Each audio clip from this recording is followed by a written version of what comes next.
Antes que el juicio cayera sobre la humanidad, antes de que Dios juzgara al ser humano, se levantaría en la tierra un ser, un impostor, que se haría pasar por Cristo para engañar, confundir y condenar a muchos. Este vendrá en nombre de Satanás, y será el comienzo del llanto y el crujir de dientes. El Anticristo. Dios miraba desde su trono eterno, observando la tierra con una mezcla de tristeza y furia contenida. El apocalipsis estaba cerca. El Anticristo ya caminaba entre los humanos y su influencia se extendía como una sombra silenciosa. Era una mañana oscura en el firmamento. Ninguna nube cubría el vasto horizonte del cielo, pero una calma tensa impregnaba todo. Los ángeles, aquellos guerreros celestiales creados para proteger y guiar, se alineaban en silencio, aguardando órdenes. En el aire flotaban murmullos y ecos de lo que sería el juicio final. Dios levantó la mano y con un gesto imperceptible, los cielos comenzaron a vibrar. Los ángeles, con sus ojos fijos en él, comprendieron inmediatamente. Era el momento, el principio de la tormenta. «El tiempo ha llegado», dijo Dios con voz grave, resonante, aunque suave como una brisa. Su tono era el de quien sabe que ya no hay vuelta atrás. Desde las profundidades del cielo, un grupo selecto de ángeles se separó del resto, su luz resplandeciente mucho más intensa que la de los demás. Entre ellos destacó Gabriel, el arcángel mensajero, con su túnica dorada que emitía una resplandecencia cegadora. A su lado, Miguel, el líder de las huestes celestiales, cuyos ojos azules como el mar reflejaban la determinación de miles de años de batalla. Y, finalmente, Rafael, el sanador, que se mantenía callado, sus alas batiendo suavemente mientras observaba la escena con una preocupación no disimulada. Dios los miró. Su rostro reflejaba una solemnidad antigua, casi como si estuviera mirando no solo el futuro, sino el peso de una decisión que había estado esperando desde el principio de los tiempos. El Anticristo ya camina entre ellos. Dios pronunció esas palabras con una pesadez que resonó en el vacío. «¿Cómo lo sabes, Padre?», preguntó Gabriel, su voz cargada de inquietud. Dios no contestó inmediatamente. En su mente veía la figura del hombre que se alzaba en la tierra, uno de los suyos, pero corrompido, dominado por las sombras del mal. No era un ser extraño, era un hombre como cualquier otro, pero con una sed de poder y de control tan grande que amenazaba con devorar todo lo que tocaba. A lo lejos, veía su rostro, sus ojos oscuros, como pozos sin fondo. Él tiene un poder sobre ellos, que ni siquiera los sabios pueden percibir, Gabriel. Se oculta a plena vista, entre aquellos que creen tener el control, entre los que buscan respuestas donde solo hay engaño. La voz de Dios tembló. La gravedad de la situación era palpable en cada palabra. Gabriel asintió, su rostro grave. Los ángeles comprendieron, aunque ninguno se atrevió a hablar. Sabían que la guerra que estaba por comenzar sería feroz, y que la humanidad sería la que más sufriría por ello. Pero el rol de los ángeles no era solo vigilar, era también intervenir. El tiempo de la pasividad había terminado. De repente, un torrente de visiones iluminó la sala. Los ojos de Miguel, Rafael y Gabriel se abrieron como los de un halcón, mientras las imágenes les llegaban en forma de destellos. Era el Anticristo, moviéndose entre los humanos. La visión se centró en él, caminando por las calles de una ciudad vibrante, en medio de la vida cotidiana. Nadie lo reconocía, pero su presencia era magnética. El poder que irradiaba era inconfundible, y su sonrisa, aunque suave, era peligrosa. Él ya ha comenzado su obra, y los hombres están cegados por sus promesas, dijo Rafael tocándose el rostro, como si quisiera disipar la visión. Dios observó en silencio, sus ojos fijos en la visión, en las almas que ya estaban siendo reclamadas por el engaño del anticristo. No podemos esperar más, es hora de hacer frente al engaño. La voz de Dios se llenó de una autoridad inquebrantable. Gabriel, con su espada resplandeciente en la mano, levantó la mirada hacia Dios. «¿Qué debemos hacer, Padre?», preguntó, la tensión palpable en su tono. «El anticristo debe ser confrontado antes de que sus mentiras arrastren a todos los hombres al abismo. Los ángeles se alzarán para guiar a aquellos que aún puedan ser salvados, pero primero debemos preparar el terreno». Dios dejó escapar un suspiro profundo, casi como si el peso de la creación misma cayera sobre él. «¿Y qué pasa con ellos?», preguntó Miguel señalando la tierra. «¿Quién protegerá a los que están atrapados en la oscuridad? Algunos de los hombres serán enviados a la lucha. Serán hombres elegidos, pero solo unos pocos». La voz de Dios resonó con una fuerza que hizo temblar los cielos. «Estos hombres tendrán poder, no solo de guerra, sino de fe. Serán los soldados que necesiten para el último combate». La visión cambió nuevamente, esta vez mostrando un pequeño grupo de humanos. Sus ojos brillaban con una intensidad única. Eran guerreros de fe, aunque aún no sabían su destino. Cada uno tenía un rol que jugar, y los ángeles tendrían que guiarlos. Ellos serán los faros, los que encontrarán la verdad en medio del caos. Pero debemos adelantarnos. El anticristo comenzará a sembrar su semilla de confusión en todas partes. Él es el engañador, el mentiroso, continuó Dios. Mientras la visión mostraba a los hombres elegidos, el anticristo ya estaba manipulando desde las sombras, sembrando dudas en los corazones de los humanos. Los vio guiando a las multitudes con promesas vacías de paz, poder y prosperidad, mientras su influencia oscura se infiltraba en todos los rincones del mundo. El anticristo no vendrá con fuego y azufre, ni con grandes señales. Él será suave como la brisa, disfrazado de luz. Dijo Dios mirando la escena. El mundo no sabrá que lo sigue hasta que sea demasiado tarde. Un silencio sepulcral llenó la sala celestial. Los ángeles miraban a su Creador, sabiendo que el fin había comenzado. Los guerreros de Dios tomarían su lugar, pero no sería fácil. Gabriel, tomando la espada en sus manos, se adelantó. «Estamos listos, Padre». Dios asintió, su mirada fija en la tierra. «Entonces, que así sea, que el combate comience». Con un solo gesto, los ángeles se dispersaron por el vasto universo, listos para cumplir con su misión. Mientras tanto, en la tierra, el anticristo sonrió, su camino ya trazado, y la humanidad, ciega, continuaba su marcha hacia la perdición. El juego ya había comenzado. Capítulo 2. El engaño del Salvador. Las primeras señales llegaron en forma de susurros, rumores, murmuraciones que flotaban en el aire como polvo en el viento. Había un hombre entre ellos, caminando por las ciudades y aldeas, sanando a los enfermos, restaurando la vista de los ciegos, haciendo que los cojos caminaran y trayendo de vuelta a los muertos. Los rumores hablaban de un poder sin igual, una bondad inquebrantable, una sabiduría que superaba incluso a los más grandes maestros.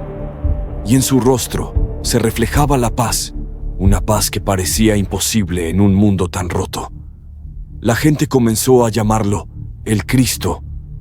Algunos se postraban ante él, otros lo seguían a todas partes, y algunos incluso decían que él era el prometido, el Salvador que había venido para liberar al mundo del sufrimiento. Sin embargo, pocos sabían la verdad. No era el Salvador, sino el gran impostor.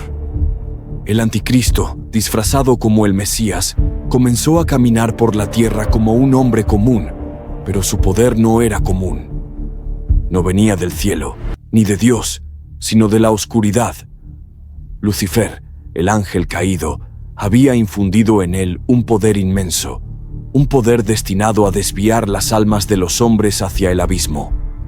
Cada milagro que realizaba, cada cura que practicaba, estaba destinado a crear una falsa esperanza, a llenar los corazones con una luz que no venía de la verdad, sino de la mentira.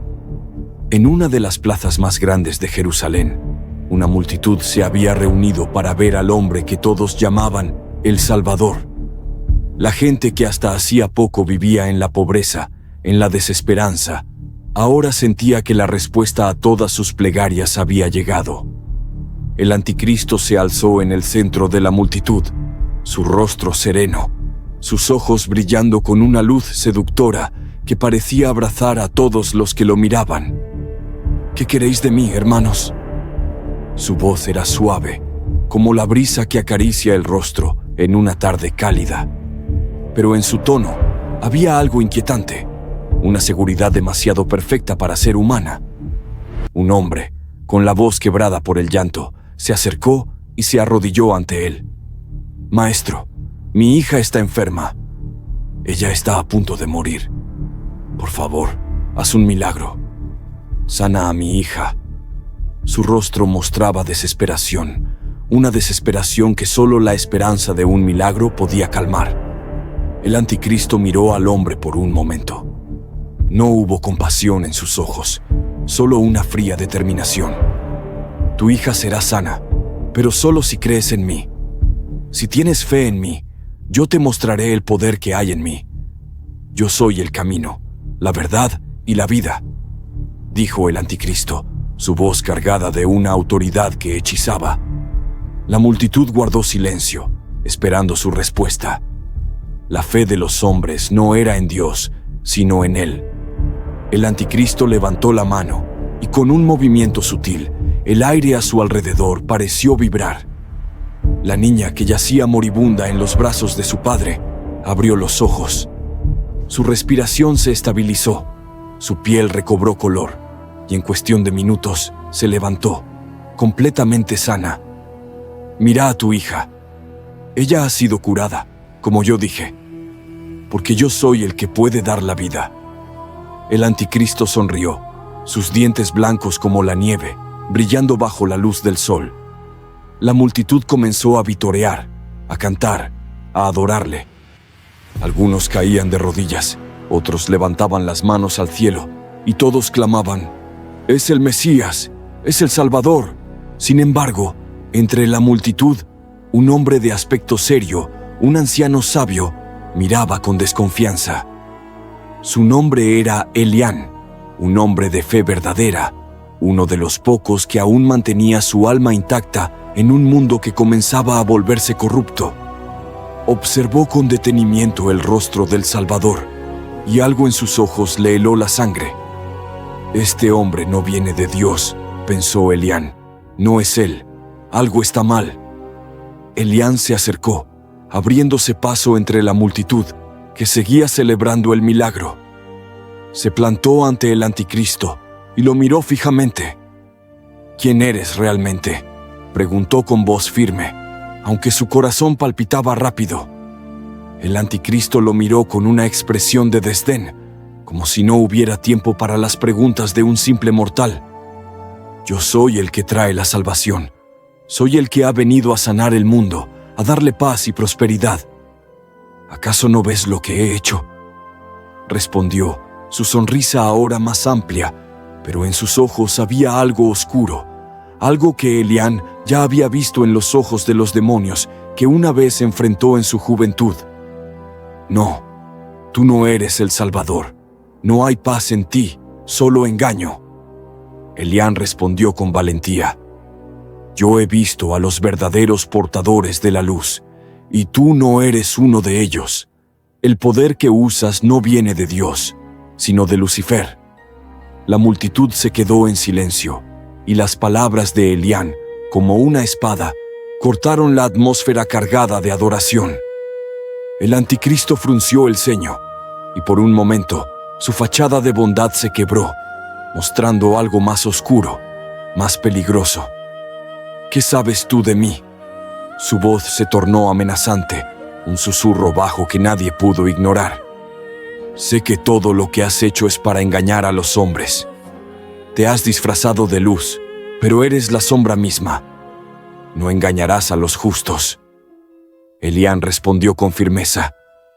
El anticristo, ahora claramente irritado, levantó la mano y un viento sobrenatural comenzó a soplar, levantando polvo y tierra en el aire. ¿Crees que puedes detenerme, anciano? Yo soy el que traerá la nueva era. Tú eres solo un obstáculo en mi camino. Dijo, y con un gesto de su mano, un rayo de oscuridad salió disparado hacia Elián. Pero antes de que el rayo pudiera alcanzar su objetivo, algo extraño ocurrió. La gente, que había estado adorando al anticristo, comenzó a despertar, a darse cuenta de que algo no estaba bien. Había algo en el aire, algo pesado y antinatural. ¡Cuidado! Este hombre no es quien dice ser, gritó Elián mientras el rayo pasaba de largo. El anticristo frunció el ceño y su mirada se oscureció aún más. Ya no había tiempo para más juegos. La guerra por las almas del mundo había comenzado y él estaba decidido a ganar, sin importar el precio. La multitud, ahora confundida, comenzaba a cuestionar lo que había visto. Algunos intentaron alejarse, otros comenzaron a susurrar entre sí, mientras Elián se levantaba, con su corazón lleno de determinación. Sabía que la lucha no había hecho más que comenzar, y el anticristo ya había sembrado su engaño. La batalla por la verdad, por las almas, estaba lejos de terminar. Mientras tanto, el anticristo se giró, dejando atrás a Elián y a la multitud dividida. Había muchas más naciones por corromper, muchos más corazones por engañar. Su misión apenas comenzaba, y el mundo seguía, sin saber que la oscuridad ya caminaba entre ellos. Capítulo 3. La ascensión del engañador. El mundo observaba expectante, como si en su mirada colectiva hubiera una ansiedad palpable, como si todos supieran que algo trascendental estaba a punto de suceder, pero sin saber exactamente qué. El anticristo, aquel hombre que se hacía llamar el Cristo retornado, había logrado lo impensable.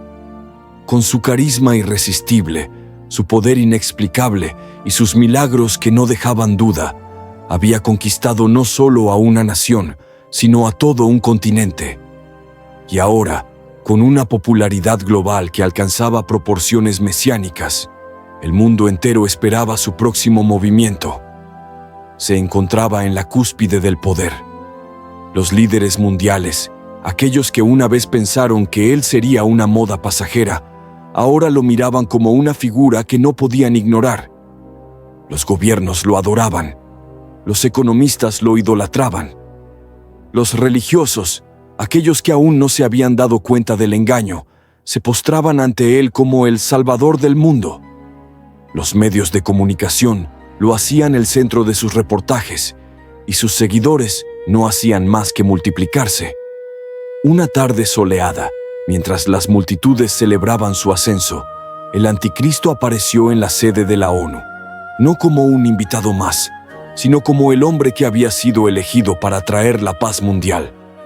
Con su rostro sonriente, su capa blanca como la nieve y su presencia luminosa, caminaba con paso firme hacia el podio, bajo la mirada atónita de miles de personas. En los pasillos de las Naciones Unidas, el eco de su nombre se repetía como un mantra. «Queridos hermanos y hermanas», dijo con voz suave, pero que resonaba con una claridad inquebrantable, «he venido a ofrecerles lo que tanto han buscado, la paz. Una paz que abarque a todas las naciones, una paz que elimine las guerras, el hambre, la pobreza y la injusticia. He venido a restaurar el equilibrio, a traer la armonía a este mundo dividido. Mi presencia aquí no es un accidente, es un llamado a la unidad, es la respuesta a vuestros rezos y esperanzas». Su discurso fue interrumpido por vítores y aplausos. La multitud, compuesta por representantes de todos los países, aplaudía con fervor, y la mirada de todos estaba fija en él. Pero detrás de los aplausos, en el corazón de algunos de los más sabios, la inquietud comenzaba a crecer. Aquellos que se mantenían alerta ya sabían lo que él era, aunque aún no lo pudieran probar abiertamente. Pero el anticristo ya tenía su jugada preparada. Después de su discurso, que duró más de 1 hora, el anticristo comenzó a hablar sobre su plan para unificar a las naciones, de cómo todos los recursos del planeta debían compartirse y cómo la armonía era la única salida a la crisis global que se avecinaba. Propuso una alianza mundial, un nuevo orden que aboliría las fronteras, las religiones y las diferencias ideológicas.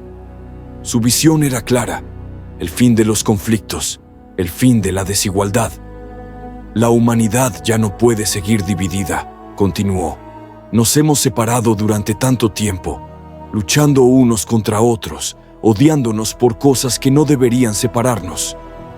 Es hora de abrazarnos como una sola familia, como un solo pueblo, bajo un solo gobierno. Este es el futuro que yo les ofrezco. Un futuro de paz, un futuro sin guerra. Los ojos de todos brillaban ante la visión que les presentaba, y el mundo entero parecía dispuesto a seguir su liderazgo. Los acuerdos internacionales fueron firmados con rapidez. Los recursos de las naciones fueron centralizados bajo una única bandera, y la economía mundial, que antes se tambaleaba por las crisis globales, comenzó a estabilizarse. Pero, como una niebla que oculta lo que se avecina, los cambios no tardaron en volverse más oscuros. 1 mes después de su ascenso al poder, el anticristo estaba al mando de un gobierno global. Los países que antes se habían enfrentado entre sí se unieron bajo su liderazgo. La paz era palpable, pero también lo era la opresión. A medida que las naciones firmaban acuerdos en su nombre, las libertades individuales comenzaron a ser limitadas. Los medios de comunicación, que antes eran pluralistas, ahora solo transmitían lo que él permitía. Las religiones fueron restringidas y controladas, y aquellos que se opusieron al nuevo orden fueron silenciados, encarcelados o desaparecieron en las sombras. Aparentemente, todo estaba bien. El mundo disfrutaba de una paz que nunca antes había conocido, pero la paz no era libertad. Era la paz que el anticristo había prometido, una paz construida sobre mentiras, sobre la manipulación de las mentes y sobre el sacrificio de la verdadera libertad. La calma era solo una ilusión, una mascarada perfecta. Una mañana, después de semanas de paz mundial aparente, una nueva ola de caos se desató sin previo aviso. Las personas comenzaron a desaparecer sin razón alguna. Familias enteras se desvanecían, y las ciudades, que antes rebosaban de vida, empezaron a quedar vacías. Las autoridades que se habían comprometido con la paz comenzaron a mostrar su verdadera naturaleza. Eran soldados, no servidores públicos. La opresión se intensificó. El anticristo, que hasta entonces había sido adorado como el Salvador, se rebeló de una vez por todas. La multitud, que durante meses había vivido bajo su hechizo, comenzó a ver la verdad en sus ojos. En una tarde gris, mientras el mundo observaba, el anticristo se presentó ante la ONU nuevamente, pero esta vez no fue como el hombre que prometió la paz. En su rostro ya no había compasión, solo una sonrisa fría, demoníaca. La luz que antes emanaba de él se tornó oscura, como si las sombras mismas lo devoraran. Ahora ya no hay vuelta atrás. Su voz resonó con una autoridad aterradora, un eco de poder que helaba la sangre de quienes lo escuchaban. Este es el verdadero comienzo. La paz que prometí no es la paz que ustedes esperaban. Ahora que me han dado el poder, ahora que han entregado sus almas, el apocalipsis comienza. Las puertas de la ONU se cerraron de golpe. Los cielos, antes despejados, se oscurecieron de inmediato. Un ruido sordo, como el rugir de un océano enfurecido, resonó en el aire, mientras el anticristo, en su verdadera forma, se alzaba ante los hombres, ahora conscientes de su error. pero demasiado tarde para poder cambiarlo. Un viento helado y oscuro comenzó a recorrer las calles del mundo. Los primeros signos del Apocalipsis comenzaron a manifestarse. La tierra tembló, los mares se agitaron y el cielo se cubrió con nubes negras. En todas partes, las criaturas de la oscuridad emergieron, guiadas por el Anticristo, para reclamar lo que ahora era suyo. El juicio ha llegado, proclamó el Anticristo, mientras el caos comenzaba a desatarse a su alrededor. El mundo que conocen desaparecerá.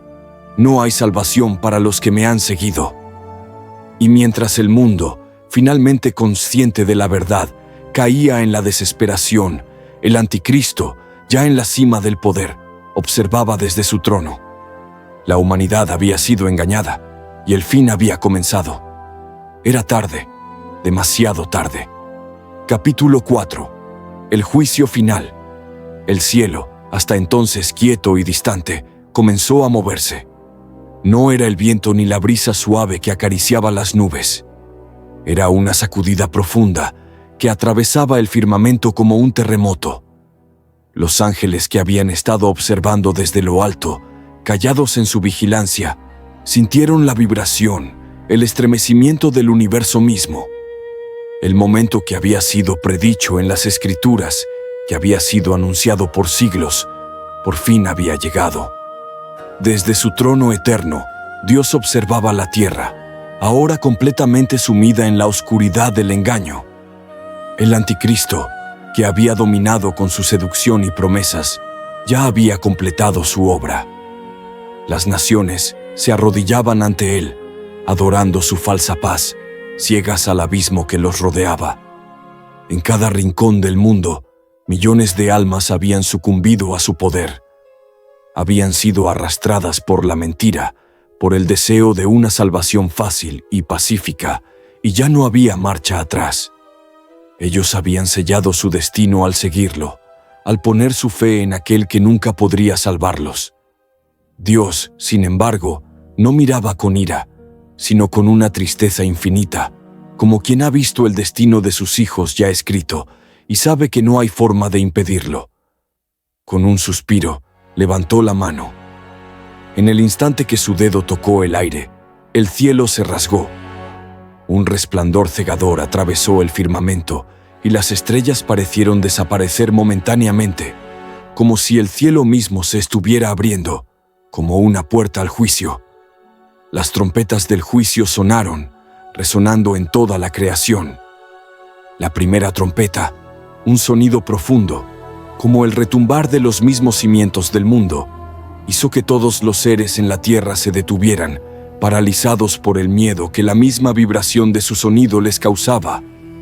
Las trompetas resonaron una y otra vez, con fuerza y determinación. Era la señal de que la hora del juicio había llegado. Los cielos se abrieron por completo, y desde allí una voz resonó que cubría todo el universo. He aquí, el fin ha llegado. Que la justicia se haga, que la verdad prevalezca. Los ángeles que habían sido comisionados para la guerra final se alzaron, sus alas batiendo con fuerza, sus ojos llenos de una determinación imparable. Ellos eran los heraldos de la última batalla, aquellos destinados a desatar los juicios sobre la tierra. Su comandante, el arcángel Miguel, alzó su espada, que brillaba como 1000 soles, y dio la señal. Entonces, las puertas del cielo se abrieron aún más, y desde allí llegaron las huestes del Apocalipsis. Primero aparecieron los 4 caballos, montados por los jinetes que traían consigo los peores flagelos. El primer jinete, montado sobre un caballo blanco, tenía una corona y una espada, anunciando la llegada de la conquista, pero no la victoria justa, sino la dominación. La segunda figura, sobre un caballo rojo, empuñaba una espada sangrienta, símbolo de la guerra que arrasaría con todas las naciones. El tercer jinete, montado sobre un caballo negro, sostenía una balanza, simbolizando el hambre y la escasez que consumirían los pueblos.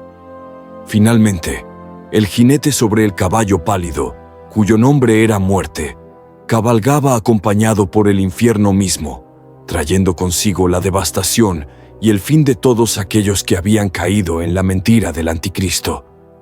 La aparición de los jinetes fue seguida por las grandes calamidades que se desataron sobre la tierra. El sol se oscureció, la luna se volvió roja como sangre, y las estrellas cayeron del cielo como hojas secas arrastradas por el viento. La tierra tembló con tal fuerza que las montañas se desplomaron y los océanos se desbordaron, cubriendo continentes enteros. El anticristo, que hasta ese momento había sido adorado como el líder de la paz, observaba la destrucción con una sonrisa arrogante, como si creyera que, de alguna manera, aún podía controlar el destino de los hombres. Pero en su corazón sabía que lo que había comenzado ya no podía detenerse. La maquinaria de la destrucción ya estaba en marcha. De repente, el cielo se iluminó aún más, y Dios apareció ante él, rodeado por la gloriosa luz celestial. El anticristo intentó ocultarse, pero no había donde esconderse. Dios lo miró con una intensidad que penetró en lo más profundo de su ser. ¿Qué has hecho, hijo de la mentira? La voz de Dios resonó, no con ira, sino con una tristeza infinita. Te di poder, y lo usaste para arrastrar a millones a la oscuridad. Te ofrecí la oportunidad de redención, y la rechazaste por el egoísmo. El anticristo, ya sin su máscara de Salvador, se mostró tal cual era, una figura de oscuridad, desprovista de todo poder verdadero. Su rostro, antes brillante y lleno de promesas, ahora reflejaba el vacío, la desesperación. Ya no era el líder carismático que había engañado al mundo, sino una criatura rota, consumida por su propio odio. Sus palabras se desvanecieron, incapaces de continuar. Sabía que no había escapatoria. La batalla que había comenzado en la tierra ahora se libraba en los cielos. Los ángeles desataron su furia sobre el anticristo, arrojándolo a las profundidades del abismo, donde nunca más podría engañar a las almas. Mientras tanto, los 4 jinetes avanzaron, arrasando con todo a su paso. Las almas de los que habían caído en la mentira del anticristo fueron arrastradas, llevadas a su juicio eterno. En la tierra, las naciones que antes habían alabado al impostor ahora lloraban, pero era demasiado tarde. Los cielos se cerraron y las últimas trompetas resonaron, anunciando que el juicio se había cumplido. Los justos, aquellos que habían mantenido su fe en Dios, fueron reunidos bajo la luz celestial, protegidos de la tormenta que se desató sobre el mundo. Los que habían sido seducidos por la falsa paz del anticristo, aquellos que habían creído en la mentira de la salvación sin sacrificio, fueron condenados. Sus almas se perdieron en la oscuridad del infierno, como lo había prometido la profecía. En ese instante, el universo entero comprendió que la mentira había sido derrotada, pero a un precio alto. La condena de millones, que ahora lamentaban su falta de fe. Y en el cielo, un silencio profundo se apoderó de todo. La batalla había sido librada. El juicio se había dado. El anticristo había cumplido su misión, pero en su intento por destruir la humanidad, solo había sellado su propio destino y el de aquellos que lo siguieron. El final había llegado. Y con él, el comienzo de una nueva era, una era en la que la verdad, la justicia y la fe verdadera gobernarían. Capítulo 5. El llorar y el crujir de dientes.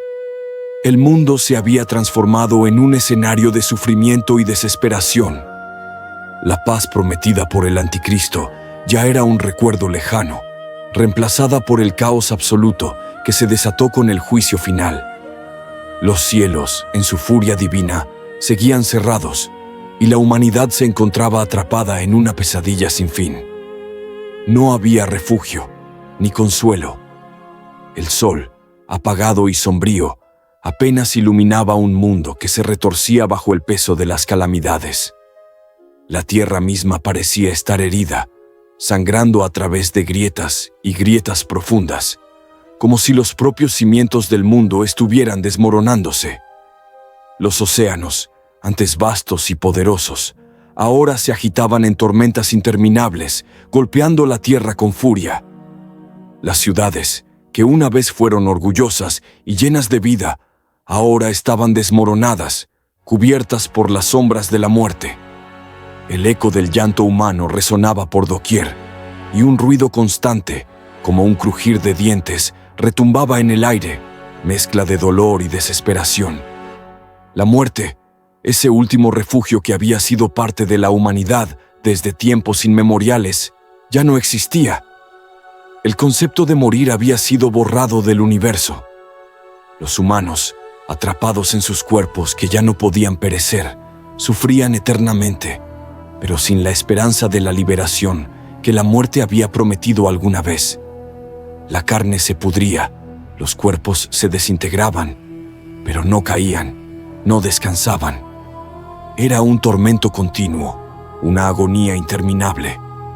Los gritos de aquellos que no podían morir se mezclaban con el crujir de dientes de aquellos que habían sido maldecidos a vivir en una existencia de puro dolor. En las ciudades, en las aldeas, en cada rincón de la tierra, los hombres caminaban como sombras de sí mismos, sus ojos vacíos, sus cuerpos inertes, pero su sufrimiento era más real que nunca. La peste se desató sin piedad, arrasando con los débiles y los fuertes por igual. Un veneno invisible, extendido por el viento, infectó la tierra y las aguas, corrompiendo todo lo que tocaba. Las plagas comenzaron a surgir, insectos gigantes que devoraban a los humanos vivos, ranas que invadían las casas y las calles, y enfermedades que transformaban la piel de los hombres en costras pútridas. Pero ninguno podía morir, ningún sufrimiento encontraba el fin. Los ángeles de Dios, aquellos guerreros celestiales que habían sido enviados para combatir las huestes del mal, luchaban contra las fuerzas de Lucifer con una valentía inquebrantable. El arcángel Miguel, líder de las huestes celestiales, se alzaba en el campo de batalla, su espada de luz cortando a través de las sombras. En cada golpe, las entidades de Lucifer se desintegraban, pero siempre volvían, más numerosos y más oscuros, como si el mismo infierno estuviera tratando de devorar el cielo. Los ángeles caían, pero se levantaban nuevamente, sin descanso, sin tregua. La batalla entre los ángeles de Dios y las entidades infernales no cesaba. Los demonios de Lucifer, visiones horrendas de oscuridad y furia, luchaban con una rabia indescriptible. Cada golpe de sus garras y colmillos rasgaba la atmósfera, pero nunca era suficiente para ganar.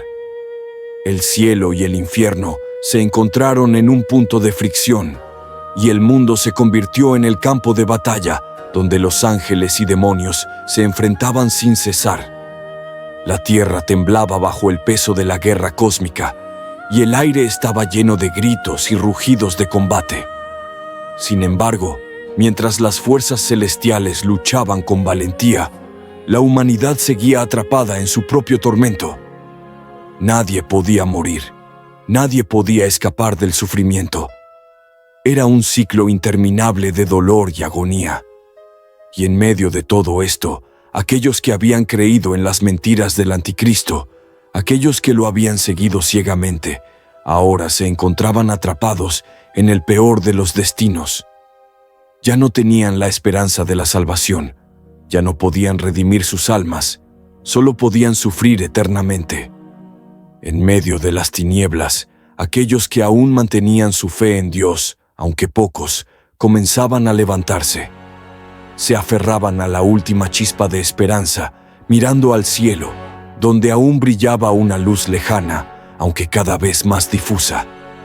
Los últimos hombres y mujeres de fe, aquellos que no se habían dejado seducir por el anticristo, se unían en pequeños grupos, buscando refugio en las ruinas de lo que alguna vez fue una civilización orgullosa. Pero su lucha era en vano. El sufrimiento era su único destino, y el juicio de Dios, aunque justo, ya no ofrecía misericordia. Y mientras el mundo se sumergía en su agonía, la voz de Dios retumbó a través del cielo, una voz que no era de ira, sino de tristeza infinita. ¿Por qué, hijos míos? ¿Por qué elegisteis el camino del engaño? Ahora ya no hay retorno. El juicio es el último acto, y la misericordia se ha ido. El sonido del crujir de dientes se intensificó, como si el propio mundo llorara por lo que había perdido.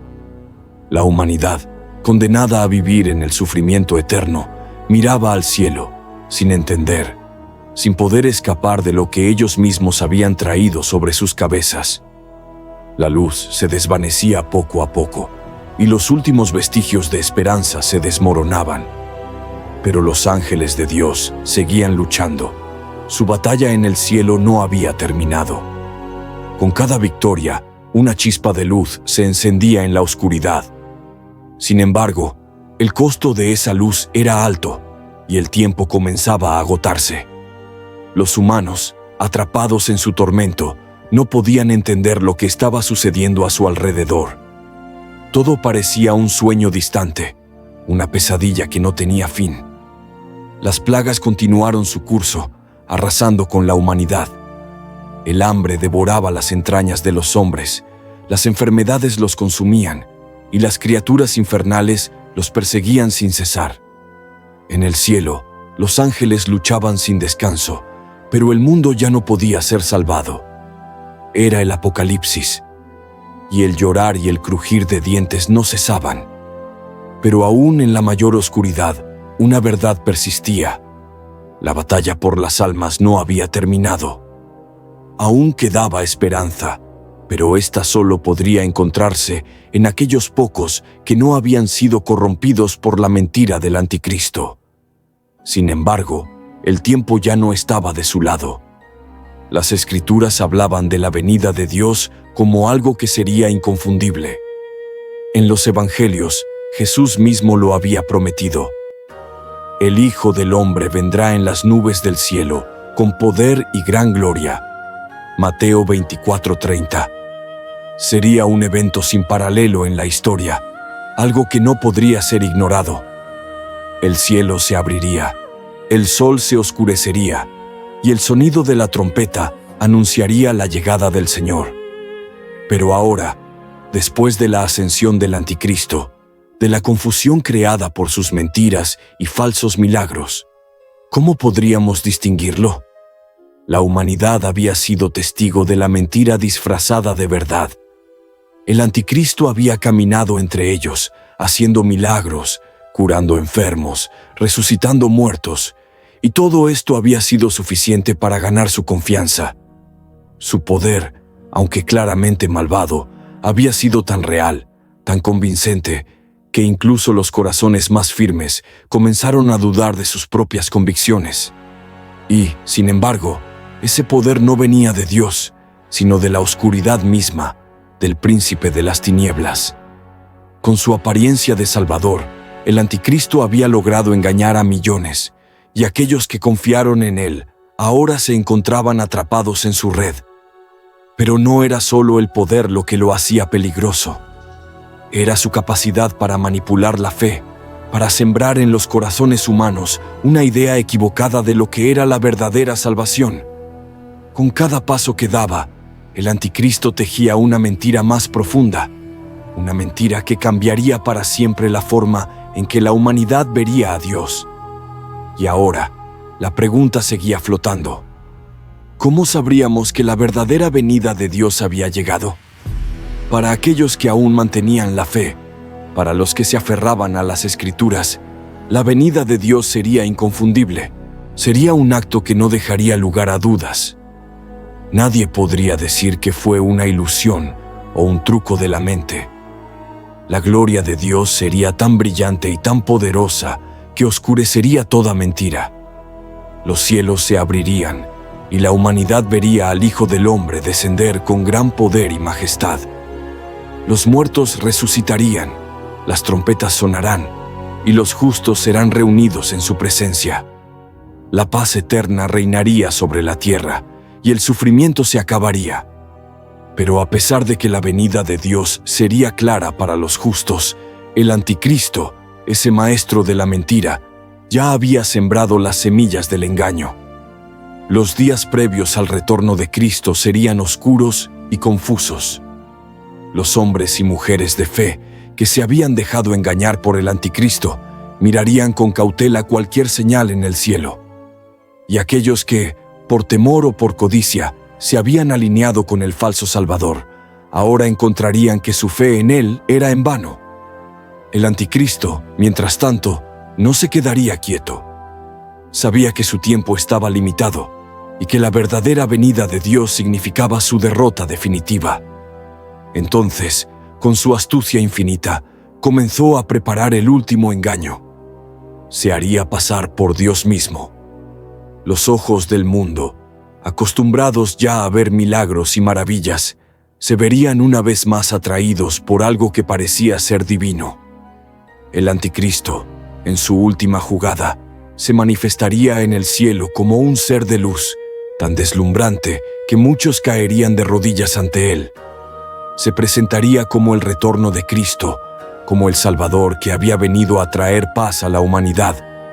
Su apariencia sería tan perfecta, tan convincente, que incluso aquellos que conocían las Escrituras y que pensaban tener la fe más firme, se sentirían atraídos por su presencia.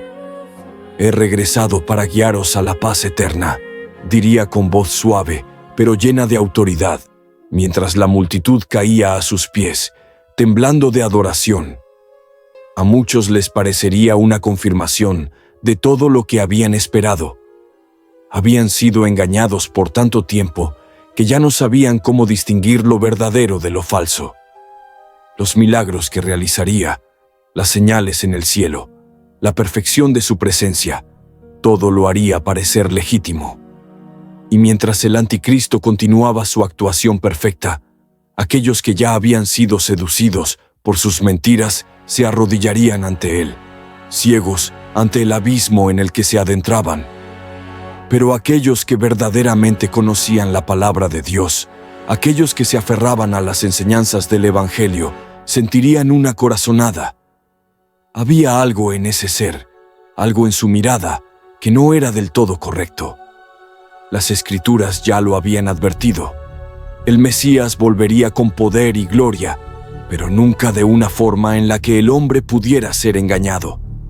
El retorno de Dios no sería un acto de sumisión, sino de victoria, y los justos se levantarían, no para postrarse, sino para ser llevados a la gloria. En el corazón de aquellos que aún mantenían la fe, la verdad brillaría con claridad.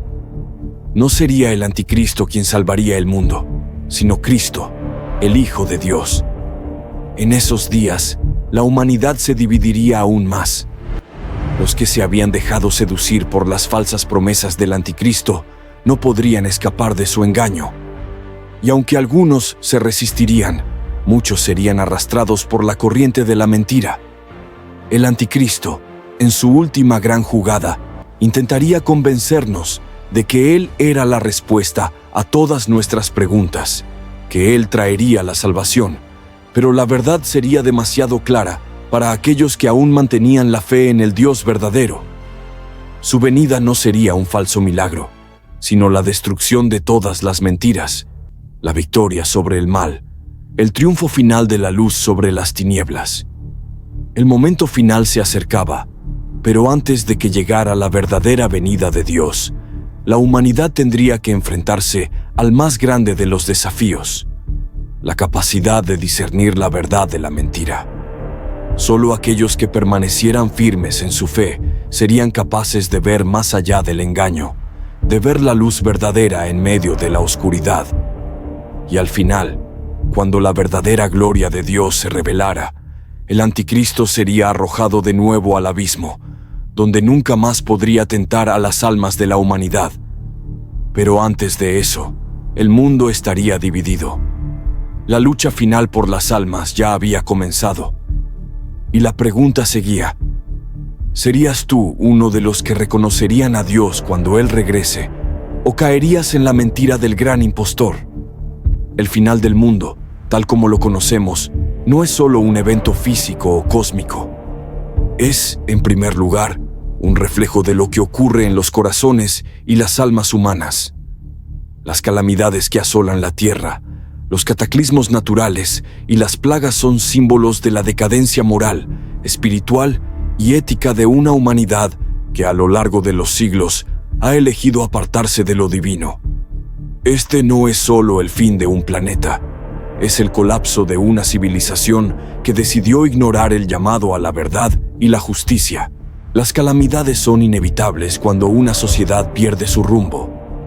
Los desastres naturales, la guerra, las enfermedades y el sufrimiento son los síntomas de un mundo que ha sido corrompido por el egoísmo, la avaricia, la mentira y la arrogancia. Y aunque muchos intentan verlos como simples accidentes del destino o de la naturaleza, la realidad es que cada uno de estos eventos tiene un propósito: despertar a la humanidad de su letargo, recordarle su fragilidad, su mortalidad y la necesidad de volver a lo que es eterno y verdadero. Pero, ¿qué ocurre cuando la humanidad ya no responde a los llamados de Dios? ¿Qué sucede cuando se elige, una y otra vez, la mentira por encima de la verdad, la paz falsa sobre la justicia genuina? La respuesta a estas preguntas es lo que vivimos al enfrentar las calamidades del Apocalipsis.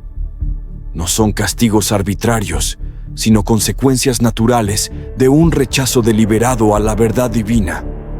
Es como si el mundo, finalmente, se viera obligado a confrontar las mentiras que se ha contado a sí mismo durante tanto tiempo. En medio de este caos, surge el arrebatamiento de los puros, ese acto final de misericordia de Dios hacia aquellos que, a pesar de todo, se han mantenido firmes en su fe, aquellos que no han cedido a la tentación del anticristo, aquellos que no se han dejado arrastrar por las falsas promesas de un mundo que desaparece. El arrebatamiento no es solo una liberación física, es una victoria del alma, un escape de un mundo que ya no ofrece esperanza, un refugio en los brazos de la eternidad. Es el cumplimiento de la promesa de Dios. En la casa de mi Padre hay muchas moradas, Juan 14:2.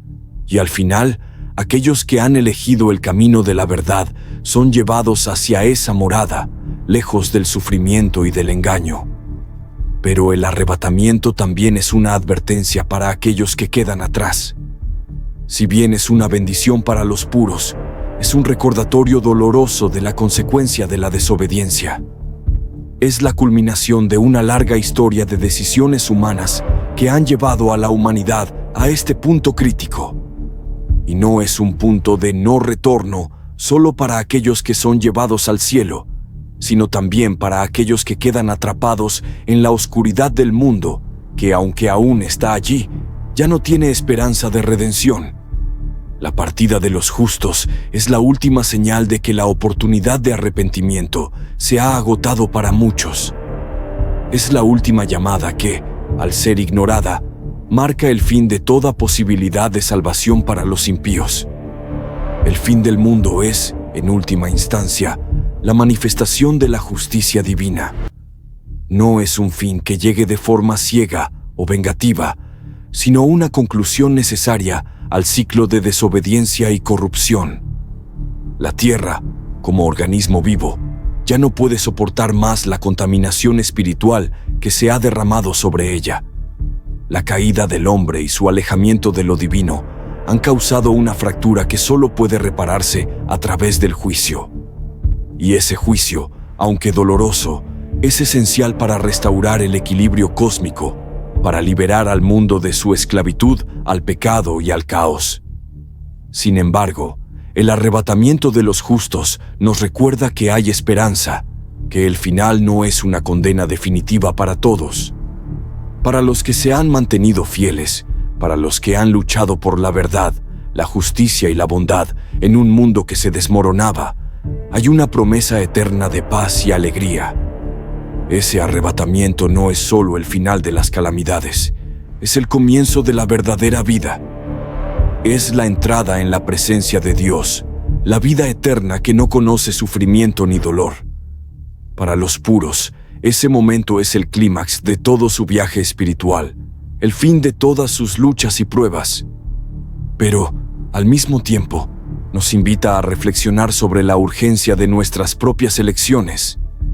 En un mundo marcado por el engaño, el materialismo y la desesperación, ¿cómo estamos nosotros respondiendo a la verdad divina? ¿Estamos eligiendo la paz falsa y los falsos salvadores, o estamos dispuestos a seguir el camino de la verdad, aunque eso nos cueste sacrificios? El arrebatamiento nos recuerda que el tiempo es limitado y la oportunidad de elegir no es eterna. El fin del mundo no es solo el fin de un ciclo cósmico, es la culminación de un proceso espiritual en cada corazón humano. Es una invitación a tomar una decisión consciente y firme, seguir a Dios o seguir a la mentira. La verdadera paz solo se encuentra en la verdad de Cristo, y es a Él a quien debemos seguir. En última instancia, las calamidades, el fin del mundo y el arrebatamiento de los puros nos enseñan una lección fundamental. El fin de todo lo que conocemos es el comienzo de algo nuevo. Para los justos, el fin es solo el principio de la eternidad. Para aquellos que se mantienen firmes, la victoria está asegurada. Y para el resto, el fin es el resultado de su propia elección, un recordatorio de que el camino que elijan hoy determinará su destino eterno. A veces nos preguntamos si el fin del mundo será algo que podamos ver venir, si tendremos una señal clara antes de que todo se derrumbe. Pero las Escrituras nos enseñan que no sabemos ni el día ni la hora, y eso, en lugar de aterrarnos, debería impulsarnos a vivir de manera diferente, a prepararnos con la certeza de que lo que realmente importa es cómo vivimos cada día, cómo nos mantenemos firmes en la fe y cómo respondemos a la verdad de Dios. El mundo en el que vivimos, tan lleno de ruido, de distracciones, de promesas vacías, puede hacernos olvidar que la vida es efímera, que todo lo material y temporal eventualmente se desvanecerá. Las calamidades, los desastres, las plagas que vemos en la Biblia no son solo símbolos o metáforas, son realidades que suceden cuando un mundo se aparta de su Creador, cuando el pecado y la corrupción invaden el corazón humano. Cuando miramos a nuestro alrededor, podemos sentir el peso de esos síntomas, las guerras, las injusticias, las enfermedades, las falsas promesas de felicidad que nos venden a diario. Todo ello nos recuerda que algo no está bien, que la creación misma está clamando por redención. En medio de este caos, la llegada del fin del mundo no es solo un evento cósmico, sino el resultado de decisiones humanas. Cada vez que elegimos el egoísmo sobre el amor, la mentira sobre la verdad, el mal sobre el bien, nos alejamos un poco más de lo que es puro y eterno. La calamidad es, en cierto modo, un reflejo de nuestra desobediencia. El juicio no llega sin previo aviso.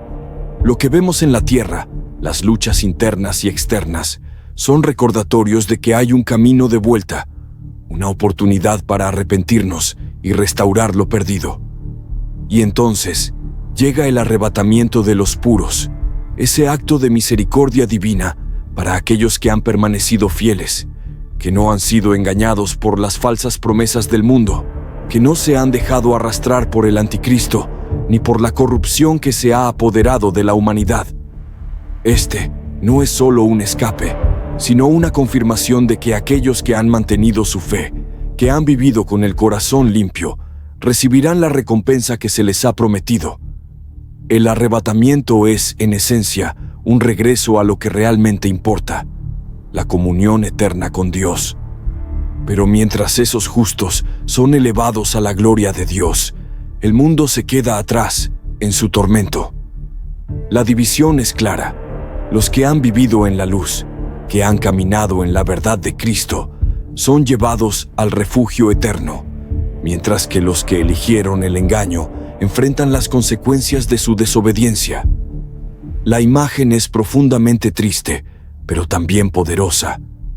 Nos recuerda que nuestras decisiones tienen un impacto eterno, que no podemos tomar a la ligera lo que decidimos hoy, porque el futuro está marcado por lo que elegimos en el presente. La preparación no está en las cosas que podemos ver o tocar, en las riquezas o el poder. No se trata de cuántos bienes materiales podamos acumular, ni de cuánto podamos dominar el mundo. La verdadera preparación está en la fe y en vivir según los principios del reino de Dios. Si te gustó el video, dale like y comenta. Soy salvo por la sangre de Cristo. Amén.